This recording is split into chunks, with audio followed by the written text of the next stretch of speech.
Oke, Assalamualaikum warahmatullahi wabarakatuh.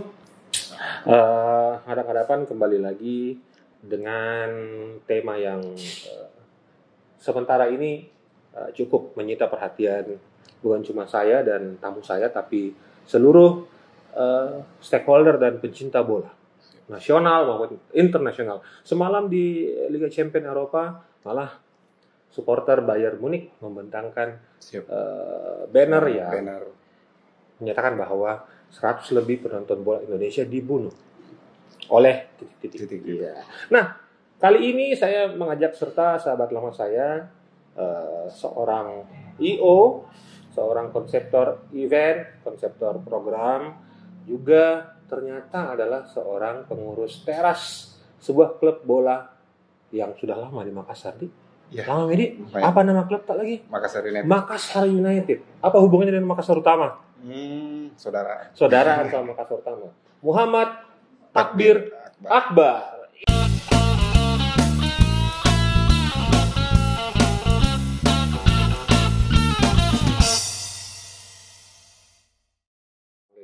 Nah, ada kejadian menewaskan 100 lebih penonton bola di Kanjuruhan, Malang. Nah, beberapa hari terakhir banyak sekali informasi nih Om Takbir, terkait tentang bukan cuma kejadian itu, regulasi yang dilanggar, SOP yang dilanggar dan oleh pihak-pihak yang disinyalir bertanggung jawab. Ya. Nah, yang pertama pasti kepolisian, kedua panpel pelaksana pertandingannya Arema, terus ketiga LIB-nya, terus lebih ke atas lagi PSSI-nya, federasinya. Nah, secara umum apa yang Om Takbir bisa ceritakan kepada teman-teman hadap-hadapan terkait masalah ini? Jadi pertama-tama saya ucapkan belasungkawa, innalillahi wa inna ilaihi rajiun pada kawan-kawan kita football family atas tragedi yang terjadi di Stadion Kanjuruhan Malang yang memakan korban yang tidak sedikit mungkin. Iya.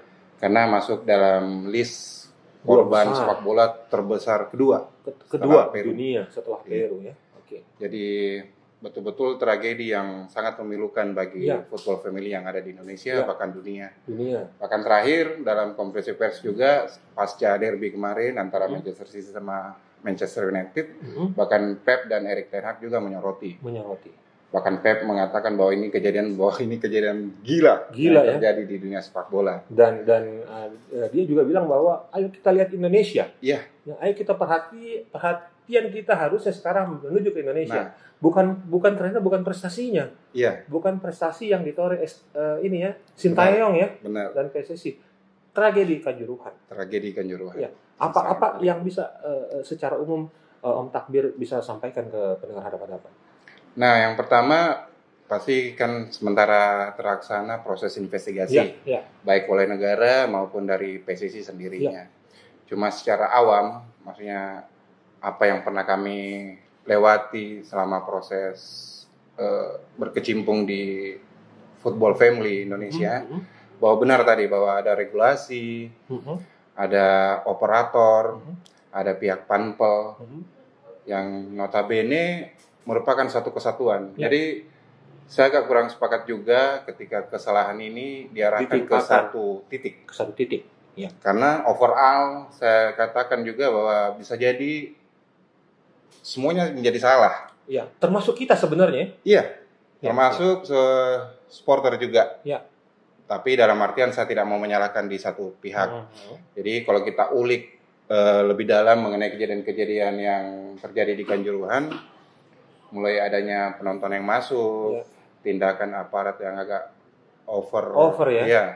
Itu Om Takbir juga itu oke, dan sepakat bahwa tindakan aparat itu di luar dari standar seharusnya. Iya. Karena beredar video ternyata Kapolres Malang yang telah dinonaktifkan itu ternyata 5 jam sebelum kick off itu ternyata memberikan petunjuk kepada anggotanya untuk tidak seperti itu.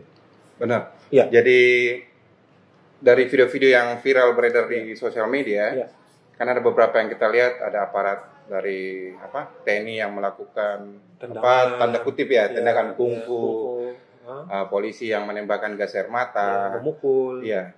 Padahal kita ketahui dalam aturan sepak bola, ini yang mungkin kita bisa pilah dulu bahwa aturan yang menjadi aturan general dan aturan yang menjadi yuridikasi hukumnya FIFA itu kita nggak bisa lihat dari satu sisi mata uang, kita harus lihat dari sisi dua-duanya. Karena untuk contoh sederhana saja, sebelum melakukan pertandingan kan kita melakukan technical meeting. Pre-match event. Ya, pre-match. Kalau di zaman saya technical meeting sebelumnya. Iya, itu sehari sebelumnya dilaksanakan. Ya. Dan semua komponen ada pada saat technical meeting itu. Ada. Delegasi PSSI ada. Iya, ada. PT LIB ada. LIB juga ada. Keamanan ada. Panpel ada. Ya. Yang mana mengulik semua aspek dari awal pertandingan hingga akhir. Mulai dari penonton masuk ke stadion sampai terurai. Ya. Seperti gitu. Jadi sangat aneh kejadian di Kanjuruhan ini karena kenapa adanya upaya saling menyalahkan antara satu pihak dengan pihak lain. Yang mana di sosial media saya sudah baca dan berita juga bahwa Komdis telah menyatukan sanksi. Ya, ini agak aneh menurut saya. Kalau saya sih prematur ya. Investigasi masih jalan kok sanksi udah bisa turun. Itu kalau kita membaca seperti itu seakan-akan secepatnya mencari kambing hitam. Benar, seperti itu Om Iko. Iya. Jadi pokok masalah di sini langsung diisolir kepada salah satu pihak. Ya ini Panpel. Ya. Padahal sebenarnya ketika kita ulik bahwa aparat keamanan pun di dalam stadion itu merupakan Panpel. Ya, bagian dari Panpel. Karena kan dalam satu kepanitiaan itu ada namanya kalau kita dulu divisi keamanan atau koordinator keamanan. Iya, ada itu. Ya, berarti mereka sebenarnya Panpel. Dan aparat yang mewakili institusinya dalam satu pertandingan adalah bagian dari Panpel, yang mana Panpel punya koordinator security officer. Benar.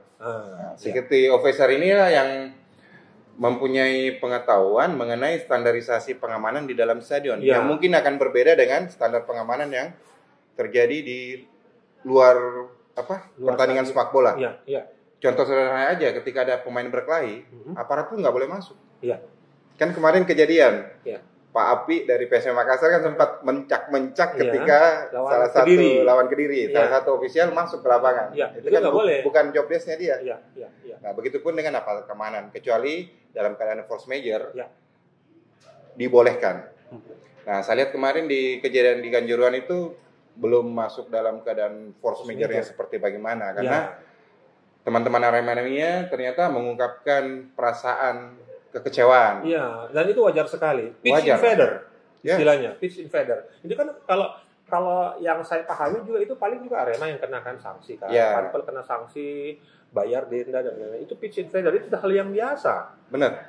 Dan itu juga bisa terjadi di PSM juga bisa kejadian dan pernah kejadian di Bandung juga kejadian dan lain-lain. Nah, selanjutnya gimana, Om Targun?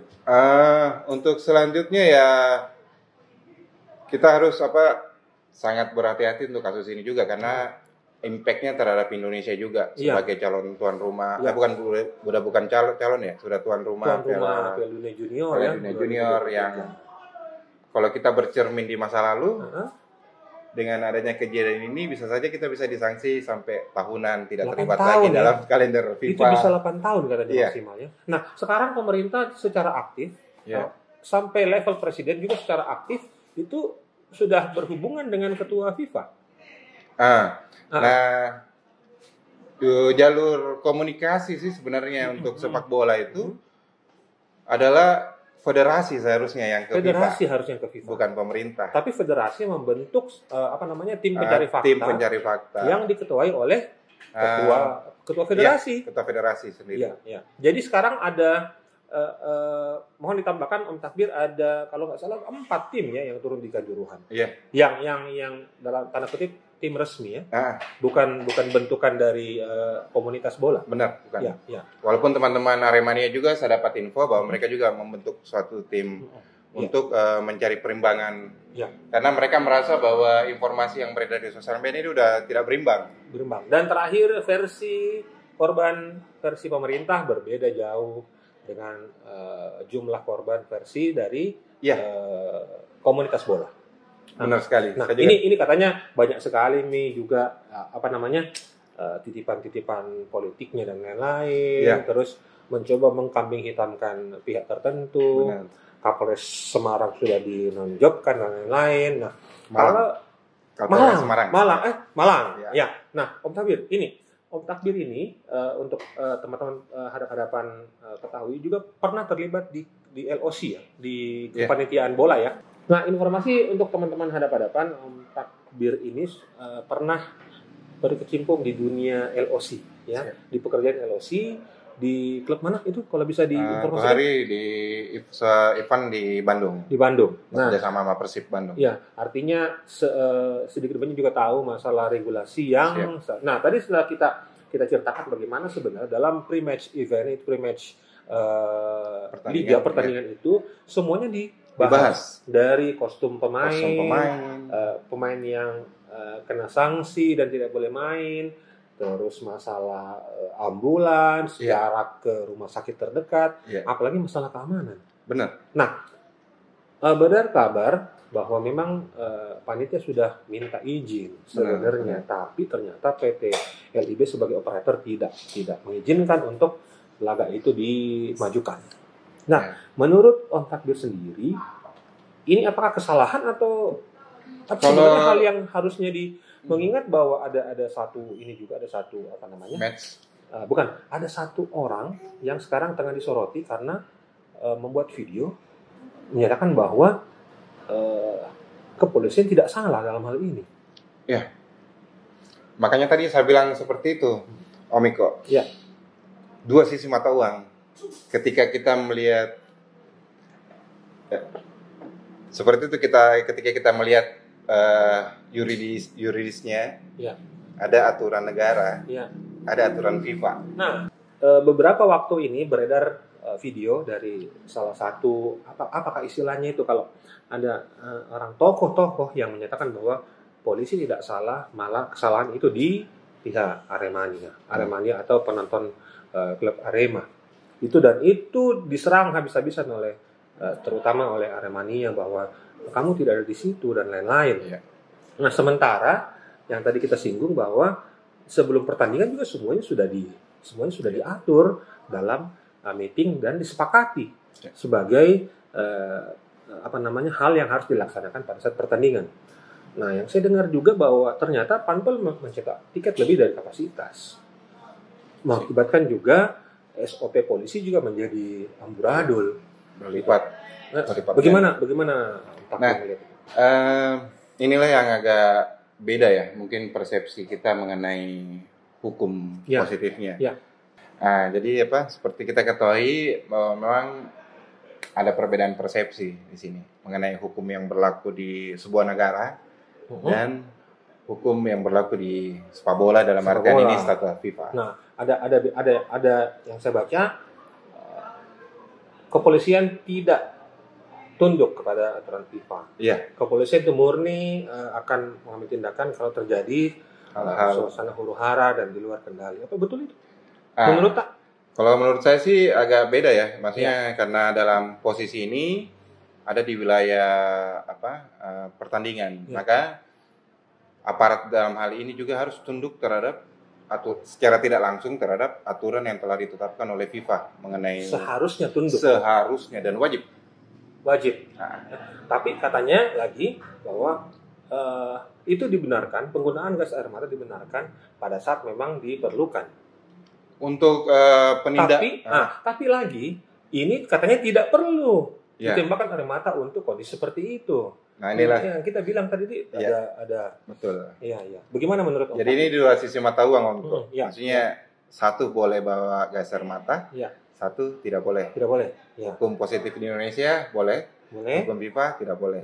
Nah, yang mana kita mau jadi patokan? Nah, kalau di sini kan dalam sebuah pertandingan berarti kan sudah ada official security yang mengerti mengenai rule yang menjadi dasar aturan dari FIFA dalam pelaksanaan pertandingan sepak bola. Nah, pengamanan tadi yang saya bilang bahwa pengamanan ini bukan bagian terpisah. Mereka panpel juga. Bagian dari panpel. Makanya secara panpel mereka harus ikutin aturan regulasi dari FIFA. liga atau FIFA. Dari liga. Ya. Turunan dari FIFA. Iya, benar. Bahwa penggunaan gas air mata sangat tidak dibenarkan dalam sepak bola. Ya. Ada yang kurang sih Om Iko dalam tradisi sepak bola kita di Indonesia, agak berbeda dengan luar negeri. Ya. Karena contoh kecil untuk pengamanan yang biasa kita sebut steward.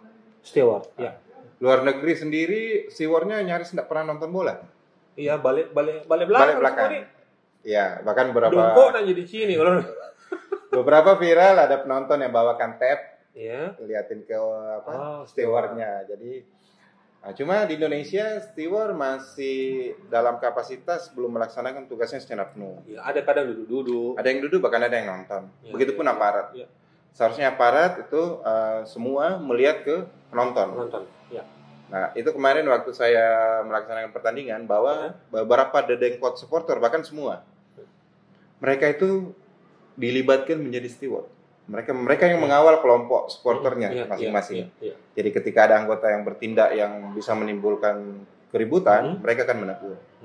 Jadi alhamdulillah saya lihat selama pertandingan itu nyaris tidak ada insiden karena ada yang dihormati.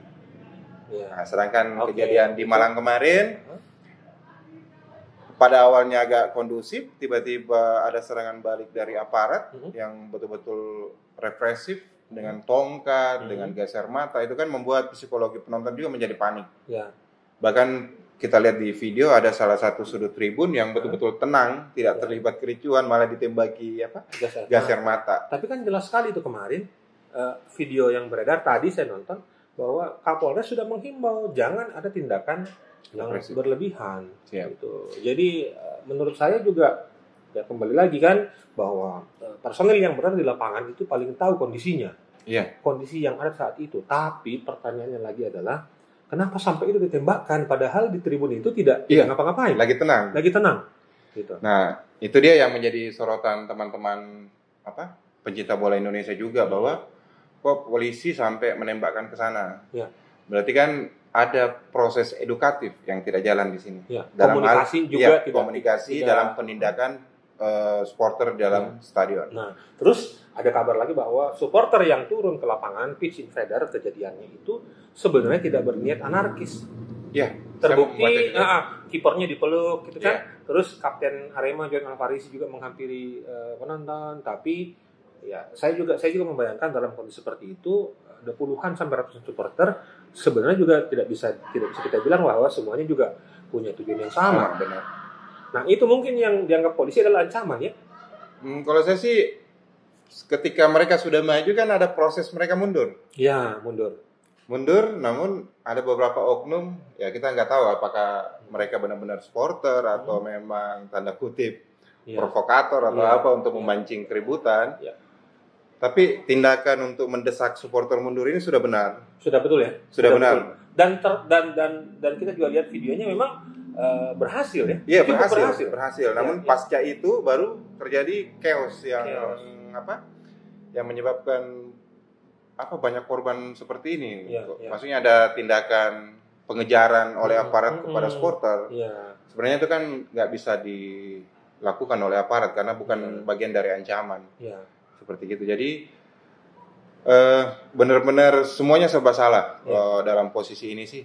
Karena mungkin sisi edukatifnya kepada aparat juga mengenai aturan FIFA mungkin tidak terjadi. Atau bisa jadi memang aparat yang bandel tetap memaksakan ada gas air mata masuk ke stadion untuk jaga-jaga. Kan bisa begitu juga karena informasi yang saya baca juga bahwa polisi tidak tunduk pada aturan FIFA. Nah, itu dia. Kan lucu juga ya. Benar. Karena agak lucu juga ya, bukan menyudutkan aparat atau apa ya. Tapi memang ada perbedaan persepsi penanganan terhadap chaos yang terjadi dalam stadion. Karena mayoritas penonton bola di Indonesia itu 75% menuju dewasa dalam hal menonton bola. Beda sama sepak bola kita zaman dulu. Sekarang kan kita udah lihat kelompok-kelompok supporter beberapa udah bersatu. Teman-teman kayak kita di Makassar, kalau teman-teman datang bonek Viking atau Boboto, bahkan mereka ngumpul di satu tempat, ngopi bareng, makan bareng, nonton bareng. itu udah tercipta. Cuma memang ada beberapa yang masih sebenarnya sudah kondusif Sudah menuju dewasa. Iya.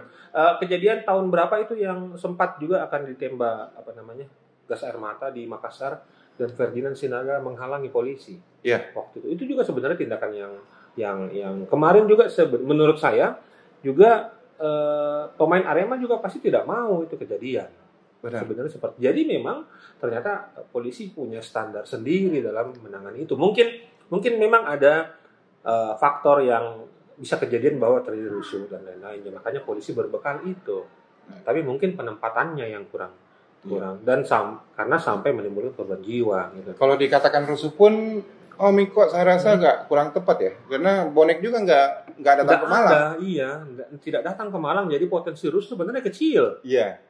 Yang menyebabkan banyak korban kan pada saat penguraian masa pasca pertandingan selesai. Iya. Kan menurut aturan 10 sampai 15 menit sebelum pertandingan berakhir udah wajib buka pintu. Gate semua dibuka. Untuk mengurai massa. Nah, ini ada gate yang tertutup. Ada gate yang terkunci. Jawaban dari saya baca juga itu terkunci karena memang belum dibuka, terlambat dibuka. Iya. Gate itu akhirnya terjadilah penumpukan massa yang mana mereka itu banyak yang terkena gas air mata. Itu kan perih sekali, dorong-dorongan, desak-desakan muncullah yang tidak diharapkan seperti itu. Jadi memang ada miskom yang besar di sini ya. Iya, miskom antara semua pihak terkait penyelenggaraan pertandingan. Apa tidak berawal dari over capacity-nya? Itu di berita juga saya baca bahwa memang tiket dicetak lebih. Nah, satu masalah klasik di Indonesia ya, terutama masalah stadion. Nggak ada data yang akurat yang menyatakan kapasitas sebenarnya stadion itu. Karena tidak semuanya single seat. Benar. Jadi kita nggak bisa mengukur. Nembak sebenarnya. Iya, nembak. Kapasitasnya mungkin diatur ditentukan arsiteknya bahwa sekian ini orang bisa masuk ke situ. Tapi pada aktualnya tiket dijual juga agak berlebih. Padahal sebenarnya sudah digaungkan dan kita juga selalu menggaungkan adalah bahwa stadion adalah tempat yang sangat ramah. Iya, seharusnya. Utamanya keluarga. Saya juga di beberapa kesempatan saya main, saya bawa anak. Dan ternyata anak saya sangat menikmati. Benar, Om Iko. Sekarang sepak bola seperti udah menjadi faktor untuk kenyamanan hidup. Iya, jadi bisa juga jadi tempat weekend gitu. Benar. Kan, keluarga. Saya malah sempat lihat videonya ada ulang tahun anak-anak di situ sebelum terjadi kerusuhan itu. Cari jodoh atau lamaran. Iya, itu kan seperti itu. Nah, ada juga tadi di Twitter ada yang bikin threads tentang bagaimana dia selamat dari kejadian karena katanya dia mencari tempat yang punya oksigen, yang oksigennya tidak maksudnya tidak terkena imbas. Dia ceritakan sampai dia naik ke atas, terus temannya kena gitu, terus dia bopong temannya, terus dia masih mencari-cari tempat dan lain-lain. Kan dulu Om Takbir ini juga termasuk aktivis toh di kampus. Pernah tidak menghadapi itu sebenarnya ancaman gas air mata? Ya. Pernah juga. Pernah lah. Dan itu memang perih ya mata ya. Perih. Bahkan teknologi gas air mata yang terakhir ini yang katanya buatan Israel itu agak lebih, efeknya agak lebih. Bukan hanya untuk gas air mata, bahkan lendir atau apa. Iya. Dan katanya ada korban yang biru ya, badannya biru. Iya, membiru mungkin karena kekurangan oksigen. Ya. Nah, ini peristiwa Kanjuruhan menyedot perhatian bukan hanya di Indonesia. Tadi disampaikan reporter stasiun berita seluruh dunia juga sudah turun ke sini dan menyoroti itu. Dan sekali lagi kita tidak mendiskreditkan satu pihak, tapi kenyataan adalah bahwa sepak bola Indonesia tengah berduka. Itu. Menurut Om Takbir sendiri, apa yang harus diperbaiki di sistem regulasi atau apa ya? Apa yang harus diperbaiki? Ya, karena Om Takbir juga punya kenalan ya, punya channel ya di beberapa orang di federasi. Masih. Apa sebenarnya yang kalau bisa saya katakan ini adalah forum, apa yang Om Takbir bisa sampaikan? Ya, kalau kita buka-bukaan secara terus terang, Om Iko, regulasi statuta yang telah dibuat PSSI dan FIFA itu sebenarnya udah hampir dikatakan perfect. Nah, tinggal pihak yang menjalankan aturan ini. Ya. Nah, yang sorotan saya sih sebenarnya sangat disayangkan ya. beberapa tahun ke belakang terjadi polemik-polemik yang terjadi di PSSI. Akhirnya penunggangan PSSI menjadi alat politik. Ya. Sehingga menghasilkan orang-orang yang ada di federasi sekarang, kalau saya bilang hampir 80%, 90%. Punya kepentingan. Bukan punya kepentingan, Om Iko. Nggak punya kapabilitas ngurus federasi. Ngurus bola. Bola itu susah banget. Untuk urusnya. Bukan pekerjaan gampang. Bahkan segala lini itu diwajibkan kan sertifikasi. Ya. Bahkan untuk lini media officer pun harus ada sertifikasi. Betul. Nah, sekarang semua komponen yang saya lihat di sini adalah orang-orang baru. Secara bisnis oke. Cuma secara regulasi mereka bahkan banyak yang miss. Seperti salah satu pernyataan anggota Eskos malam itu mencerminkan bahwa PSSI ini nggak diisi oleh orang-orang yang mengerti bola dan tidak kapabel di situ. Nggak kapabel. Kenapa? Ngomong aja masalah law of the game. Ada law of the game itu ngurusin titik utamanya pertandingan, bukan pelaksanaan. Berarti mereka nggak mengerti statuta. Bahwa aturan ini seperti ini seperti ini itu akhirnya kita membaca bahwa memang mereka belum siap. Ya. Karena beberapa tokoh yang mempunyai sertifikat di bidang pelaksanaan sepak bola saja itu udah di-kick dari federasi. Lucunya lagi, AFC yang ambil orang itu, termasuk ada yang saya baca namanya siapa itu yang Nugroho. Ya, itu sangat mengerti. Security officer. Nah, jadi regulasi harus diubah, terus orang-orang yang tidak capable itu seharusnya tidak lagi di federasi. Benar. Dan memang gitu. Iya, ada perumpamaan dari seorang komika yang kita viral juga videonya kayak gini aja, mengumpamakan seperti ini. Ya seperti KRL dulu kan orang bergelantungan di atas KRL itu kan. Tapi bukan itu yang ditindaki, regulasinya diubah dan orang-orang yang mengurus itu diganti yang tahu masalahnya di mana. Nah itu yang disarankan untuk dicoba diterapkan di PSSI. Tapi agak susah kalau memang orang yang diminta untuk sadar diri juga tidak sadar diri gitu. Nah jadi tadi saran dari Om Takbir ya, boleh disampaikan pun mungkin ke teman-teman yang masih ada di PSSI bahwa harusnya seperti itu. Karena kalau PSSI digoyang juga sampai sekarang juga tidak ada tindakan juga gitu. Iya, karena jadi kalau saya sih pada teman-teman atau bapak-bapak yang terhormat di PSSI, sadarlah, jadikan tragedi Kanjuruhan ini menjadi titik balik buat membawa sepak bola Indonesia kita ini lebih maju buat ke depannya. Tapi sebenarnya bisa ya orang PSSI ya, bisa ya sebenarnya. Seharusnya bisa. Tapi niatnya yang kurang. Niat, karena menganggap PSSI ini olahraga yang mempunyai masa banyak. Jadi ketika dihubungkan dengan politik, apalagi menjelang 2024 ini, dan bisa diuangkan gitu ya. Iya. Dicarikan sponsor dan pokoknya jadi tambang untuk mengais ini ya. Iya benar. Dulu teman-teman tahun 2011, 2010 sampai 2012 kita menggaungkan terus kick out politik. From football. Jadi tapi semakin kesini malah kembali lagi tuh penyakit. Ada malah beberapa politisi senior malah bikin ucapan ini ya. Bela sungkawa tapi dalam bentuk billboard. Billboard. Nah, itu kan juga sangat menurutku bisanya Tom begitu. Mencederai perasaan keluarga korban. Betul. Nah, sekali lagi saya dan Om Takbir juga mengucapkan bela sungkawa yang sebesar-besarnya. Waktu itu tanggal 1, saya ingat 3 tahun lalu di tanggal yang sama PSM main di sana. Iya. Di tanggal 2-nya PSM main di sana dan PSM kalah 2-0 waktu itu, dan saya lihat ini stadion luar biasa atmosfer bolanya, Kanjuruhan.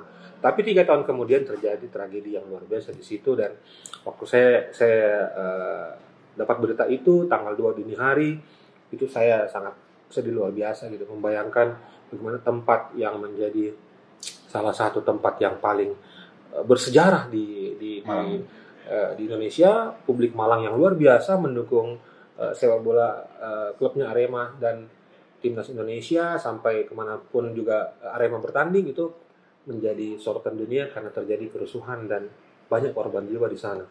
Ya, seperti itu. Nah, ngomong-ngomong sekarang Makassar United bagaimana? Makassar United akan berkompetisi di mana nanti? Kami udah di kesepakatan terakhir bahwa memang kita akan kembali ketika federasi sudah sehat. Asik. Jadi nanti main di Liga 3? Harus kembali lagi. Harus kembali ke Liga 3. Atau di bawahnya lagi? Udah nggak ada. Udah nggak ada lagi ya Liga. Jadi harus ada di Liga 3. Setelah itu kita harapkan bersama-sama bisa menemani PSM di tingkat teratas. Bahwa secara industri kita harus membangun industri sepak bola ini di Makassar pada khususnya atau Sulawesi Selatan pada umumnya. Iya. Dengan kehadiran sister club. Ya, karena di bawah CEO yang baru Pak Sadikin Aksa juga kemarin sudah bilang bahwa sepak bola harus dibangun bukan hanya unsur bolanya saja, tapi bisnisnya, dasar-dasar sepak bolanya dan lain harus dibangun bersama-sama sampai akhirnya membuat budaya sepak bola itu menjadi hal yang sama-sama diharapkan seperti itu. Nah, terima kasih Om Takbir penjelasannya tentang beberapa hal termasuk pemahaman Om Takbir tentang love the game dan aturan-aturan FIFA. Semoga bisa menjawab beberapa pertanyaan yang simpang siur banyak sekali di ini. Mudah-mudahan juga Harry Maguire menjadi lebih bagus setelah dicadangkan. Introspeksi diri. Iya, Harry Maguire introspeksi diri. Ya. Makanya seperti sepak bola Indonesia ini hold dulu. Buat tapi introspeksi. Setuju tidak kalau sepak bola Indonesia itu harus di hold sampai 8 tahun? Untuk hold sampai 8 tahunnya kan dari kebijakan FIFA nantinya. Kalau untuk nasional sih saya harap ini buat si Malakama juga ya. Karena banyak yang hidup juga dari sepak bola kita. Ada pemain. Tapi federasi masih yakin bahwa itu tidak akan di-ban. Kalau belajar dari pengalaman yang lalu pasti di-ban. Pasti ya. Pasti di-ban. Pasti di-ban. Cuma ya kita berharap karena ada event terdekat juga ya. Ada U20 World Cup dan timnas kita sedang bagus-bagusnya dan akan main di Piala Asia di dua kelompok usia tahun depannya termasuk senior ya. Mudah-mudahan itu tidak menjadi langkah mundur bagi sepak bola Indonesia dan semoga walaupun di-ban semoga tidak lama juga dong tuh karena PSM juga lagi bagus sekarang nomor 3 gitu. Jadi seharusnya menjadi beban bersama harusnya beban bersama dan kita laksanakan titik balik titik introspeksi. Teman-teman kemarin semalam kan udah di Madara Krida kan udah menyatakan declare itu lagi ya. Siap. Viking dan Jackmania sekarang damai. Sleman, Jogja, Solo, Bantul itu akur juga. Bahkan semalam mereka mendeklarasikan aksi solidaritas buat Aremania dan sudah komitmen bahwa kita nggak boleh ada pergesekan lagi di Jawa Tengah. Jawa Tengah itu aman ya. Jadi padahal dahulu tuh pergesekan mereka kan lumayan besar juga. Apakah Jackmania sama Viking sudah ketemu? Belum. Semalam yang saya lihat di sosial media teman-teman Bobotoh sama Aremania, Bobotoh dan Aremania. Oke, tinggal ditunggu Bobotoh dengan Jackmania. Karena tanpa mereka pun industri sepak bola nggak ada apa-apanya. Iya, betul sekali. Karena ini dibangun untuk mereka dan dari mereka juga, dari supporter juga. PSM itu adalah kepanjangannya pemain, manajemen, supporter dan manajemen. Itulah yang harus kita gaungkan bersama dan kita perjuangkan bersama. Masalah ban FIFA itu kita tidak harapkan, tapi kalau kejadian itu mudah-mudahan menjadi apa lagi dan menjadi alat introspeksi diri termasuk federasi. Seharusnya. Dan turunannya yaitu PT LIB seharusnya bisa lebih bagus dalam mengelola dan lebih profesional dan lebih punya hati passion terhadap industri sepak bola ini, bahwa industri sepak bola ini banyak yang hidup di dalamnya. Banyak, termasuk saya dan Om Takbir juga sebenarnya. UKM kecil juga banyak. Teman-teman ibu-ibu penjual kacang, minuman. Yang penting bukan es dawet. Lagi viral ya. Lagi viral, katanya di pintu 3 ya, di gate 3. Iya, ternyata penjual mebel. Nah, itu dia teman-teman, semoga menjawab beberapa pertanyaan. Sekali lagi belasungkawa terdalam buat teman-teman Arema dan keluarga yang ditinggalkan, karena kita tidak mau sepak bola kita mati.